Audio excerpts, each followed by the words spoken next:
I thoroughly enjoy watching the Starting Strength podcast and particularly enjoyed the episodes you've made on strength in the military and strength in fighting. One part of the strength in the military episode you discussed was that the military should implement a better physical fitness test, consisting of press, deadlift, chin-ups, and 400-meter run. What are your thoughts on having a strength-based fitness test for law enforcement and firefighters? Well, they're the same thing.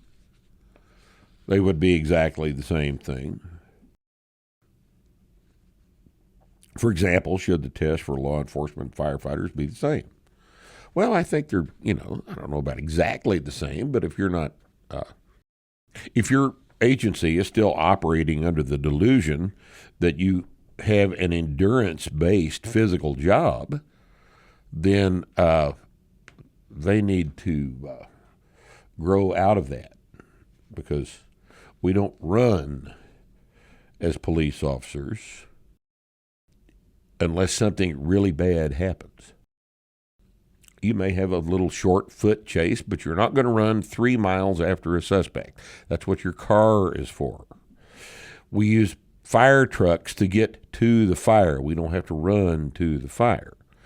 Everything you do upon contact with whatever situation as a firefighter or a law enforcement officer occurs is going to involve force production, not endurance. And so you need to get to the point where, you're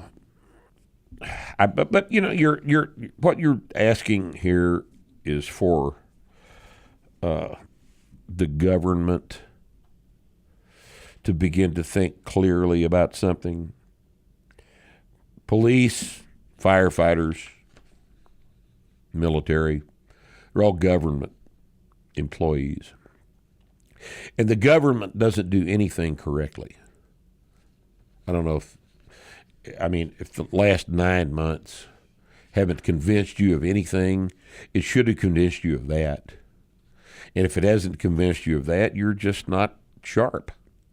You're just not paying good attention, or you're not able to see what's actually going on. So I don't hold out any hope for that kind of a change